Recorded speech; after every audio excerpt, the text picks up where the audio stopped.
Gwyn Thomas is a novelist and playwright. He lives in a village near Cardiff in Wales. He's the son of a miner. He was the youngest of 12 children. He and his wife were born in the Rhondda Valley, and it's that that's dictated and flavoured all his life and all his writing. His work is difficult to classify. You can't exactly compare him to any other novelist. Some critics regard him as being one of the great comic writers of our time. A writer feeds on absurdity, the terrible contradiction between the divine truth that human beings one day will be fully consummated in love and intelligence, and the fact that they're not going to be in reality, that they're always going to be made fools of. When I saw these men going down in the pits, my best friends at 14 years of age going down from the elementary school, succumbing to awful neurotic diseases, which today would be so marvelously treated, but in those days were put down to nothing, you know. I mean, the boy did break down, did he, at the bottom of the chart? Well, there's a family history of diarrhea there, you know. A very, very expressive family, always carrying on. You see, people really still don't understand the nature of comedy, which is an act of weeping. The legs of the average Rhondda child were in a state of complete ellipse. You know, it was generally known as sex in brackets. This man was talking about his village, you see. And he said, this is a lovely place, he said. This is Welsh culture in a state of perfection. 5 chapels and not a single pub.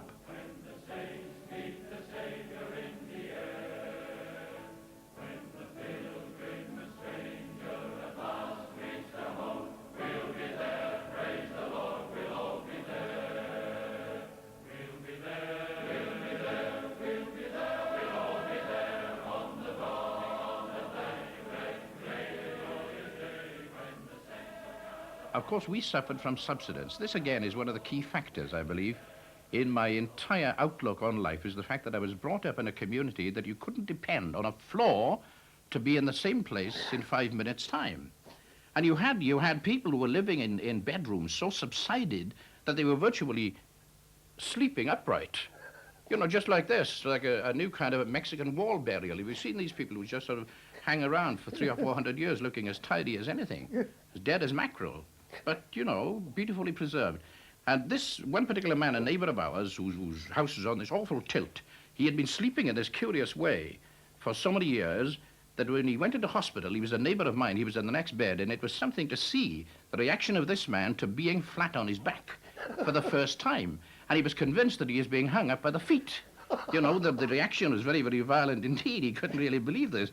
And anyway, our house was afflicted with this malaise, that the mountain on which we were built was slipping away towards the sea, and I couldn't blame it. Well, anyway, my brother, when he set up as a teacher of singing, had a small tenor.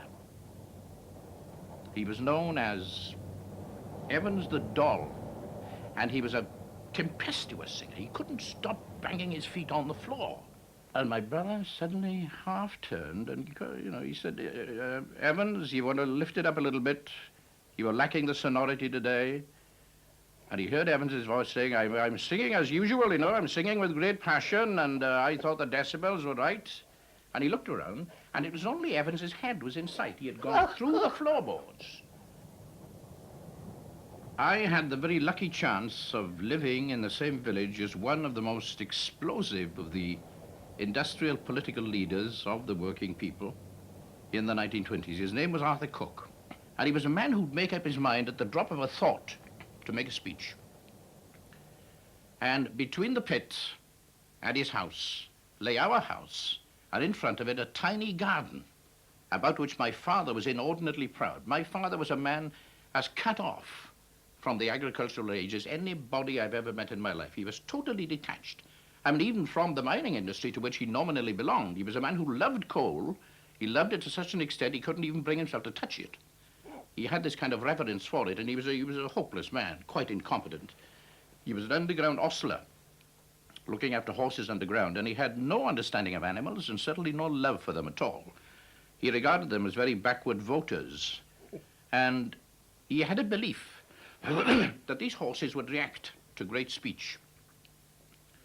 And he had learned many speeches by Lloyd George and the other radicals of the period, and in the dark of the colliery, and in the awful sinister sounds and smells of underground stables, and they are really bad places, he would speak to these ponies. He would talk to them about the terrible injustice that had brought them out of the light and into the dark to share this purgatory with him, a very sensitive human being. And he really believed that for a short time, the ponies would be listening, sympathizing. And he claimed, although he was an Olympic liar, he claimed that he could see these horses nodding their heads in absolute agreement with what he was saying. And then he would maneuver them out of the stables, and the first thing the ponies did, when they found a clear space behind their back legs, was to fill the space with my father and kick him almost to death. And time and again, he'd come home from work in this crucified condition, and he loved this, of course, because being mutilated by the ponies meant that he had a good 3 weeks, during which he could just sit in the corner of the kitchen, get our names mixed up, because he didn't know who we were, really. We were 8 brothers, and he didn't have any clear idea of who we were. Even to the end of his days, when I was into my 20s, he used to look at me with enormous doubt, you know, trying to place me against the context of this turbulent, unhappy period. Well, anyway, reverting to Cook, he would very frequently choose our front garden to make a speech. And my father had this kind of residual desire to be in touch with beauty by planting a few flowers. And his favorite flowers were nasturtium. And then, for about 5 years running, when the crocuses, when the nasturtiums were just beginning to flaunt their little bit of beauty, Arthur Cook would decide to make a speech. And he would come up into our front garden to make it, and he was the most restless orator that I've ever seen. He was like Nijinsky. He would leap in the middle of a phrase. We have been feasted on long enough. Wham, we jump. Our flesh no longer serves as the cheap food of the overprivileged. Wham, in the air again. And he would land on a nasturtium, and he would land on a crocus with infallible accuracy.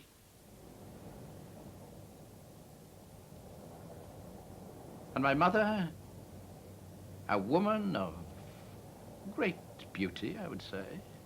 I was about 3 when she died, and she was in her very early 40s, a woman of vast creative potential.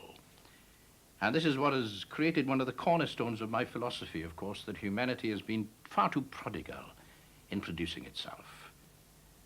Waste is the thing which I detest, and it is the waste of human gifts, the waste of human promise that you have in this vast, ugly proliferation of people in the great slums of the world. I mean, here I was, the 12th child, a totally unwanted child. And yet, you know, she had this faith in the world and the wind and the sky. It was a very fundamental thing, and she'd look at me, and she would almost forgive me at times for being there. Almost forgive me. And this is something that I will never forget for as long as I live. These terrible moments when this lovely woman with this marvelous voice, it sort of wrapped the world in velvet. It was a tremendous instrument in which I'm sure that during the years when I didn't fully comprehend a stream of human words, that she was telling me in some inimitably bitter way of her own plight, that she had been the victim of a monstrous miracle of prolific waste on the part of a man who had never wanted children anyway.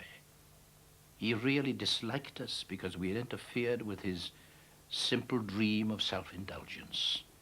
I mean, he would have been so happy with his 12 pints of beer a night, going off with a male voice party, singing like hell in distant places, at least 4 miles away, and then coming back and sort of boasting and avoiding his responsibility, seeking refuge in books, in beer, constantly ashamed. Now, this is the real tragedy of my father. You see, possibly in a London slum, he could have lived this life without a single twinge of conscience. But my father's conscience didn't have twinges. It had 2 mild bayonets, which made a lace doily out of him.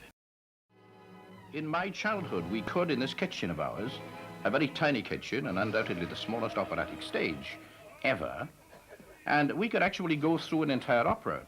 But we, from the age of about 6, you see, we were fairly well-trained choral singers. And I myself had had a really grueling time because at the age of 7, I was spotted by a man who came around the valleys preaching temperance. And he was the most drunken-looking man that I've ever seen in my life. And this man had a series of lantern slides. And he had what I'm certain was a picture of the giant squid. You know, that vast octopus that is always catching John Wayne in the pictures. And Ray Milland, too, he came in for it in one movie. And anyway, he would show these vast underwater creatures, and he would say, "I found this in my beer," he said. Not a drop of beer that I was drinking, but a drop of beer that was given to me by a friendly brewer for analysis. And I was this man's singing assistant, and I was in great demand. I was almost a kind of visiting fireman in all parts of the valley whenever they wanted a really powerful song against adultery or drink. I was in hand, and I kept sex and drinking back, I'd say, by a good 10 years. And I could sing certain songs, "Have courage, my boy, to say no." I mean, that song was in general use. I mean, it could have been no to anything. I mean, dipping your hand in the till or deflowering girls or abusing your neighbor's wife, anything of this sort. But I did have for this man, the giant squid man, a fine selection of songs. There was one called "There's a Lurching Shadow on the Blind Tonight." And of course, this lurching shadow was the father, the drunken father, coming home. And I really gave such punch to this. And "Lips that touch liquor will never touch mine."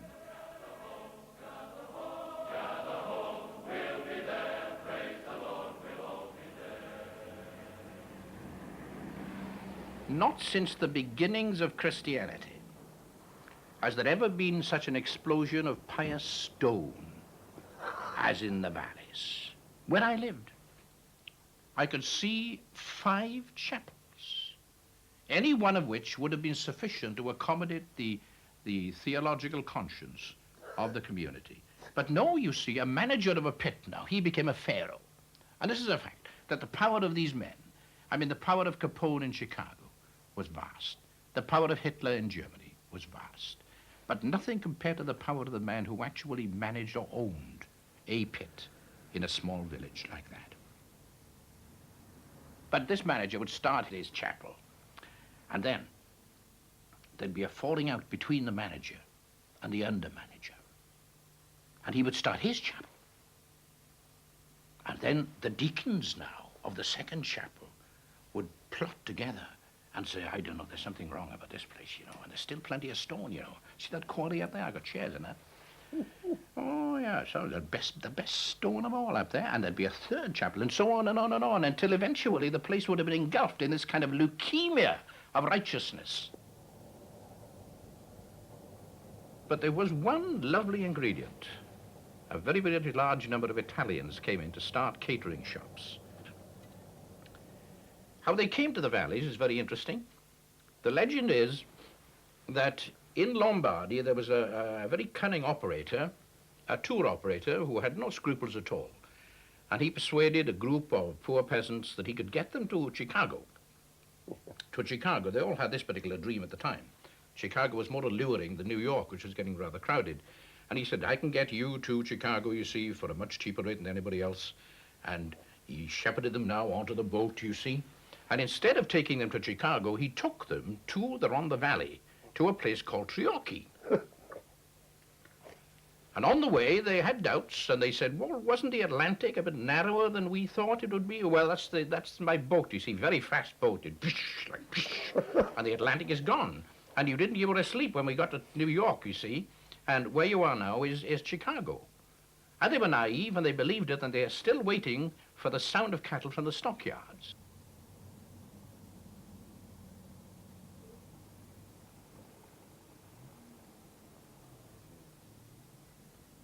Once a boy got into the secondary school, if he had any sense at all, he really set himself to winning the scholarships that would take him out of the valley into another place.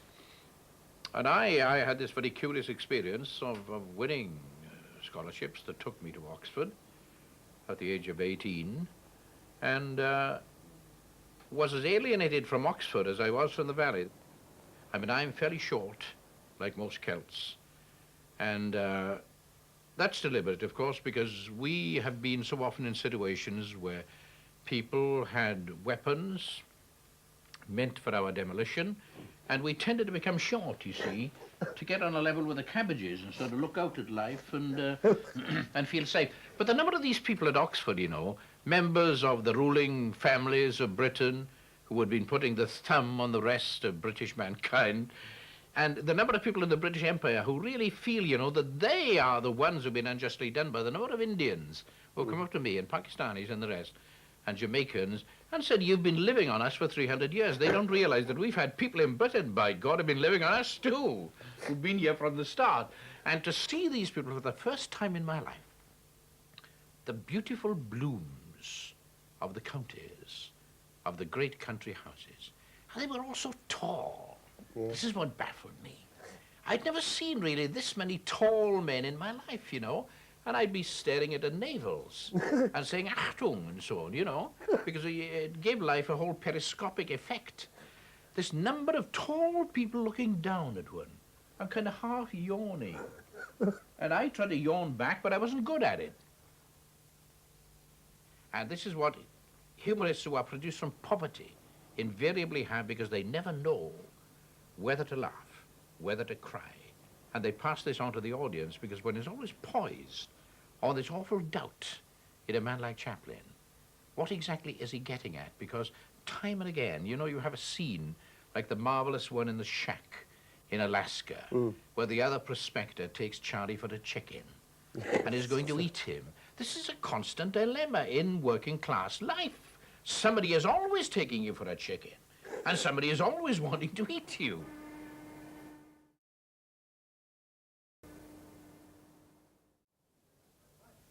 From Oxford, Gwyn went to Spain on the Carnegie grant. You know, Carnegie is a marvelously interesting man, one of the great tycoons of America, who really revolutionized the steel industry and was absolutely rapacious of power. He not only wanted a steel industry of his own, he really wanted a continent of his own. And he would have taken over America had there not been one or two people who disagreed with him, you know. Like my grandfather, who lived in America for a few years and left because he said he had made a vow not to interfere with Rockefeller or Carnegie. And he didn't. He came back to Moulton Ash in Glamorgan. But he did very little harm and made very little profit. And anyway, they gave me a grant to cover the expenses of a term in Spain. So I studied Spanish and went there before the Civil War. And the University of Madrid was the first secular university that Spain had ever known. Up until then, the universities had simply been appendages of the church. But this was the first university built on the edge of the city. It's engulfed now, it's very hard to say. And it was right on the edge of the city, and you could see the Guadarrama Mountains over there, about 8-10 miles away, always glittering. Marvelous effect, this. You know, even in the summer sun, it would always have this marvelous sheen on the ice and the snow. And the university physically, I suppose, was extraordinarily inefficient.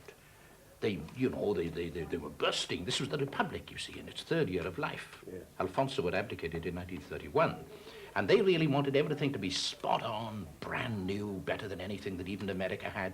And they had more lifts. They really envisaged a student population in constant movement up and down. And virtually all these lifts were bad, inefficient. And then there'd be so many groups of students immobilized in these lifts that at one point they seriously suggested having a tutor in every lift so that even in the course of the breakdowns, teaching could achieve a kind of continuity. Then this university, of course, was destroyed 2 years later in the Spanish Civil War. The University of Madrid was a part of the front. As a matter of fact, it was held half by the loyalists and half by the fascists.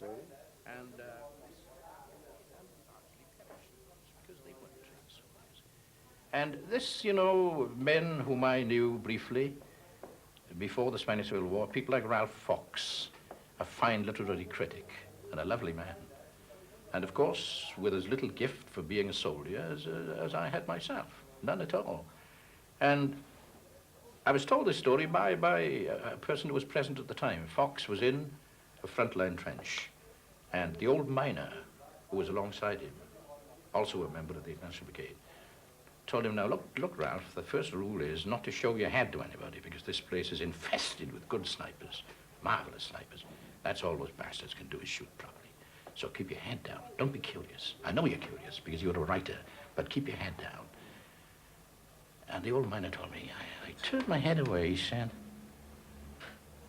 and I've never heard a sound like it. I've never heard a bullet quite sound like that. But it went right through Ralph's forehead, and he was dead. Too curious, he said. That's the bad thing about intellectuals. You see, this world will be won eventually by people who have no imagination at all. But I was concerned with the lodging and entertainment of the Spanish children who were evacuated from the cities of northern Spain, being bombed mercilessly at the time. And I often think of those children, the dementing despair that filled them. Because you see, these weren't ordinary refugees. These were refugees from a very significant war. A war, had it been won by the other side, could have changed the history and spirit of Europe, I think. There's no doubt at all about that, because the atmosphere of that country before 1936 was really marvelous. It sang. I've never known such an unleashing of great hope as you found in the towns and villages of Spain at that time.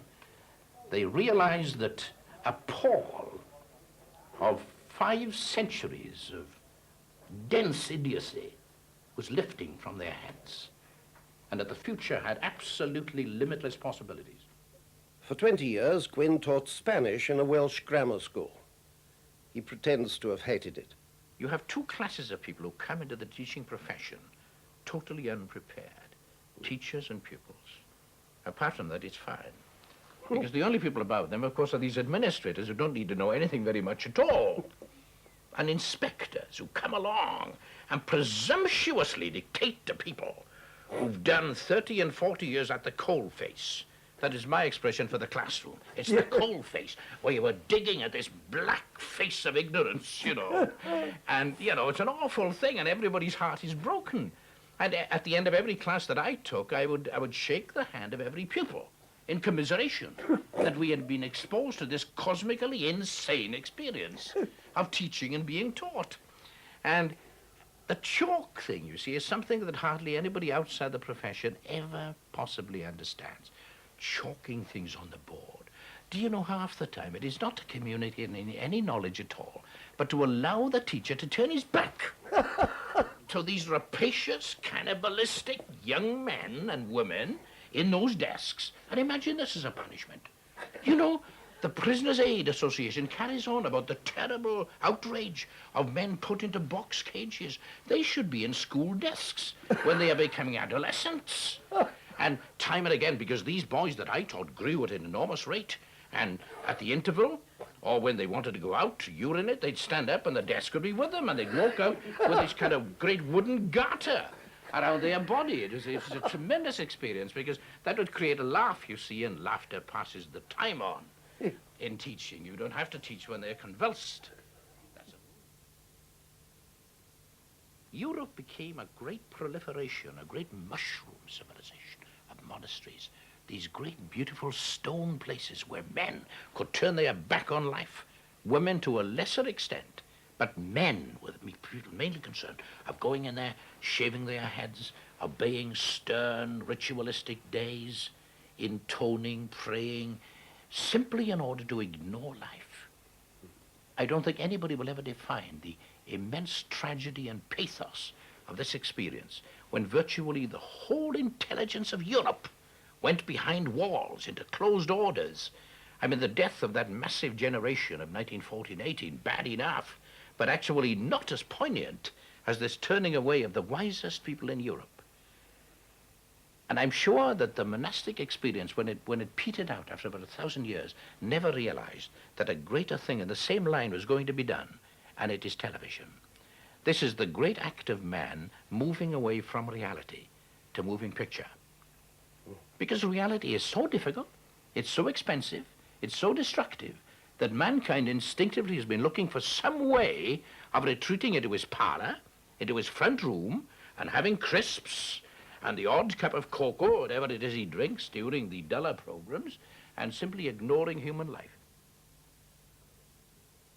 And they would come to school with their already reduced wits, you know, an absolute minimum, because, you know, the natural stupidity of the young is such that, by God, when it is put down a bit lower, it is a phenomenon. It is something really to watch. And he'd come in, and I had so many pupils who had drooping jaws from sheer perplexity that, you know, I did suggest to the county council to set up a desk with a support. Because, you know, the sight of an open mouth can be very discouraging to a sensitive teacher. And there we are now. There they were every morning, sort of in this kind of television narcosis, in this stupor. And then they'd become aware of a lighted window in the room, and their heads would turn spontaneously when my instruction about Spanish grammar was getting a bit tedious. They'd turn, and their faces would change, you know. They'd begin to smile. The screen, and they were watching imaginary programs, you know. The Buccaneers, or whatever it was that was bewitching them, Muffin the Mule and all that, you know. And do you know that I had to go to a special school of instruction to find out how to mimic the sound of a television set being switched off? And then for a few seconds, they'd return to me and look there and resume the old kind of stupid glare, and then back to the window. In this part of the world, they are all very uneasy men. Success gives them no stability, no solidity at all. They are like babies, awakened abruptly in the night, and looking around, and sort of expressing the most awful terrors. The singers that could have come out of a place like the Rhondda Valley, I've never known so many great solo voices. And many of them, of course, try to make the journey to Covent Garden and settle as Wells. And so many of them just burned out like shabby little lamps. And time and again, you know, you have a man of golden talent who will come out of these valleys, and you cannot listen to, you cannot watch a man like Richard Burton without being aware of the fact that he is speaking on behalf of an earthquake. You know, you feel the ground within him tremble and shake in the oddest ways. Listen to him at his best in a great part on the stage. And you have exactly this sense of, he's looking around, he's watching carefully all the time. Paranoid, the lot of us. And paranoia should really be on our flag, not that dragon. And then another on the man like Cliff Morgan, the record player. I mean, Cliff, he's so volatile, you know, in his play. And walking along a pavement one night, a crowded night in Cardiff, you see, I was having the utmost difficulty in finding my way through this press of people on the pavement. And he went literally like a spirit. And he turned to me impatiently and said, "Everywhere I see openings," he said. "Everywhere I see openings. Never a barrier, always an opening." And to me, of course, I'm a specialist in barriers.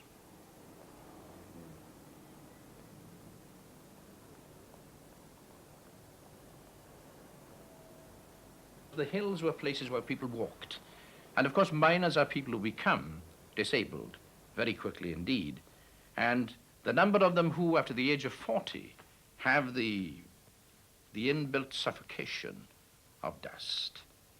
And do you know, some of the finest poetry in the world has been written about dust? The great pathos of civilizations, cities, lovers, come to dust, in Charles Lamb's phrase. And yet that beautiful word, that beautiful concept, became so ugly and terrifying to us because it was not the pathetic end of beauty or civilizations, but the immediate and tragic end of a human being. Immediate in the sense that once the thing, the black deposit, had become apparent, there was no more life for that man. And the great thing in the lives of these doomed men was just walking endlessly over the plateau, through the ferns. And they would stop because the breath was bad. And they would talk. And this is an experience in my life. I mean, I have attended most of the great opera houses, and I've listened to many eloquent and splendid men. But I've never heard sounds to equal this, the sounds of men whose lungs were on the verge of dying, and yet whose minds were immensely active, and they would stop in the middle of this great sea of green and look up at the sky and begin talking about their regrets, about their dreams.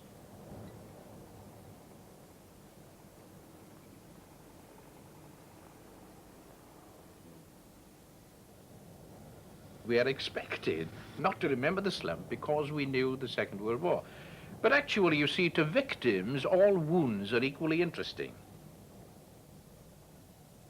During the Depression, Gwyn was out of work, very hard up, sharing a room in London. I tried to do the washing, and my conception of washing was simply this: to take shirts and collars in those days were separate. An attached collar was something, you know, out of this world. So I take these collars particularly, the main body of the shirt, we left a chance, you know. We didn't think anybody was going to look at the torso anyway. It was just this thing here, you see. So I put these collars in soapy water and put them over the windowsill to dry. And then put on. And on one Sunday evening, like many Welsh exiles in London, we would go to Marble Arch Corner, Hyde Park Corner, and there the exiles would meet, you know. It was almost like the meeting of Jews after the diaspora, you know, this great occasion of coming together again, a broken body coming together, and we'd sing the great hymns, and tears would be shed, and there we'd be, you know, whipping ourselves into this kind of climactic sadness. And it, you know, it started to rain one Sunday night, and we had no money for the bus, and, you know, we had to get to Ealing, which is about 8 miles away, and there we were going through the rain now, these 8 miles in London, hard streets, indifferent, hostile things, you know, and terribly cruel eyes kept looking at you all the time. But this was all right, you know, we didn't mind, because we were thinking, of course, about the abdication of dignity and grace and the taking over of the earth by fools and scoundrels and murderers. And then I became aware of a strange thing. All the imprisoned soap in our collars, which I'd carefully left there as part of my new laundry system, was starting to come up, you see. And, you know, by the time I looked at my brother, the bubbles were just about level with the top of his head. And it created quite a sight, really, because the people walking behind us must have thought from our conversation that we were maniacs of some sort or another. And then I heard a woman's voice saying, "By God, they are frothing at the neck." And then these camps that they started in this country, around about the 1937-38 period, and they were called, I believe, instructional camps for the unemployed, because you had to have been unemployed for about 8 years to qualify for a place in one of these camps. I was sent there as a teacher, and about the only thing on the curriculum was knotting, making knots. And I'd never made a knot in my life. I had no idea what to do, but they gave me a board full of all kinds of knots, you know. And, you know, the poor chaps in the camp, they were desperate men, they were very sad men, and I gave these lessons in knotting now, you know, how to attach a yacht to a mooring point, you know. I mean, these chaps were on about 4 shillings a week, I think, in the camp, you know. But it's a very funny thing, because so many of these lads would come up to me and they'd say, "What is the execution knot? What is the execution knot?" Well, I didn't have much of an idea, but I sort of probably gave them some instruction in knotting for something totally different. But one of them at least acted on the shape and killed himself. Almost all the men in this particular camp were from the northeast. And these men were men of great strength, great dignity, who had had their backs broken by an act of social idiocy. You know, the number of people in Britain at that time who thought the world was lovely because the investments were coming in from Africa and the Argentine, and yet they were allowing 1/2 of their nation to die under their noses, and they did not give the sliver of a damn about this. And these men were bitter, but impotent, of course, impotent. There was very little they could do about this. And there they would sit in these awful bunks. There were 9 great huts. And there'd be silence, terrible silence, for half an hour in the evening. Maybe the odd crooning of a Northumbrian song or something of that sort, you know. And then a voice would cry, Nime. No more. Nime. And it would be taken up until it became a great prairie fire of wrath and anguish and despair. Nime. Nime. And, you know, it stuck in my mind because I look forward to the day when the whole community of this marvelous island, which is now in danger, of course, from many separatist things, all kinds of self-elevated clowns are saying that the British community and the British Parliament should tear themselves apart in order to provide a greater articulateness for, let us say, the Scottish and the Welsh. The Scottish and the Welsh have expressed themselves with enormous eloquence and success through the British community. Anyway, this is what makes nationalism to me. Even in the most underdeveloped countries, people with enormous senses of injustice, I feel like telling them, for God's sake, it's too late for this kind of nonsense. The nursery time is over. You are off rusks now. You are on man's food, for God's sake. Face up to it. This is a tiny orb, a tiny clinker that's fast running out of its last juices of wealth. We've got to huddle together. I think that H.G. Wells' suggestion of adding something to the reservoirs might do the trick. We do it now to stop the corruption of teeth, and we may find something to stop the corruption of the mind, to make people far less childish, something to keep the mind a little fresher, a little purer, a little more benevolent than it is now.